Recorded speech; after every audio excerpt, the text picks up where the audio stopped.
As Teddy continued his journey through the forest, he stumbled upon a collection of intriguing terms related to variable MSA. His curiosity piqued. Teddy eagerly delved into the realm of measurement analysis once again, ready to absorb more knowledge. Variable MSA, Teddy mused, a fascinating subject indeed. Let's explore these terms together, shall we? With a playful glint in his eye, Teddy began to explain the concepts, inviting his forest friends to join him on this educational journey. First, let's talk about mean value, Teddy chirped as he gathered his friends around.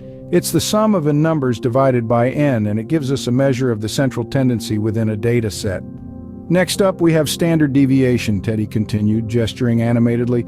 This term tells us about the spread of a set of data from its mean. Imagine a group of cupcakes scattered across a table. The standard deviation helps us understand how far apart they are from each other. Teddy then turned his attention to the terms used in MSA, breaking them down into easily digestible explanations for his friends. Measurement is like assigning numbers to different things to show how they relate to each other.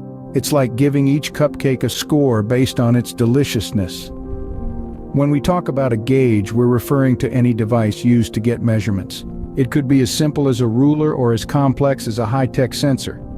A standard is like the gold standard of measurements. It's a known value that we compare everything else to. Think of it as the perfect cupcake that all others aspire to be.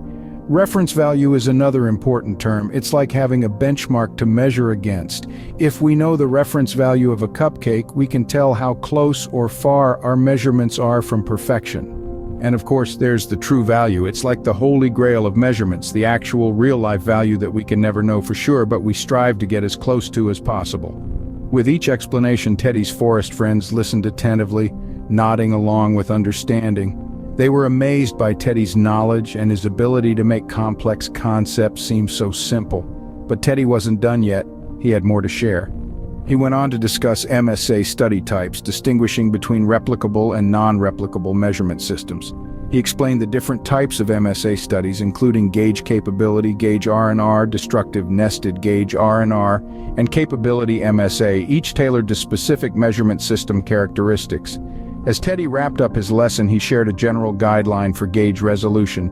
The resolution of the measurement device should be at least 1/10 the of the process variation or specification tolerance spread to ensure meaningful distinctions between parts.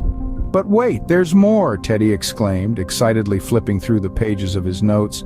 Let me tell you about discrimination in the number of distinct categories, NDC. Teddy then proceeded to illustrate with an example. Imagine we have a kitchen scale with a resolution of 5 grams, Teddy explained, holding up a miniature scale made from twigs and leaves. If we use this scale to measure 3 packs of 1 kilogram flour weighing 10 grams, 1,008 grams, and 11 grams, respectively, all 3 packs will be considered as having the same weight, 10 grams. But that's not their true weight. If the resolution had been 1 gram, the packs would have been placed in 3 distinct categories. The NDC indicates how many categories a measurement system can differentiate, considering part variation and the resolution of the MS.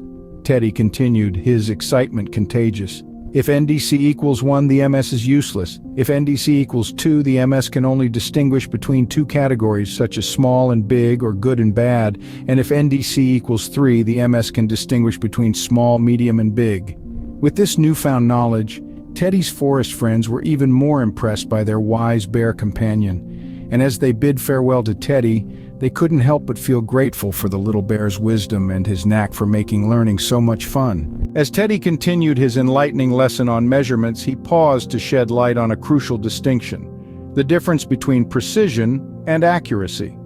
All right, my friends, Teddy began, his voice full of enthusiasm. Let's talk about precision and accuracy when it comes to measurements. These 2 concepts are essential for understanding the quality of our measurements. Accuracy, Teddy explained, is all about how close our measurements are to the true or target value. It's like hitting the bullseye on a target. When our measurements are accurate, they're right on the mark. But precision, Teddy continued, is about how consistent or repeatable our measurements are.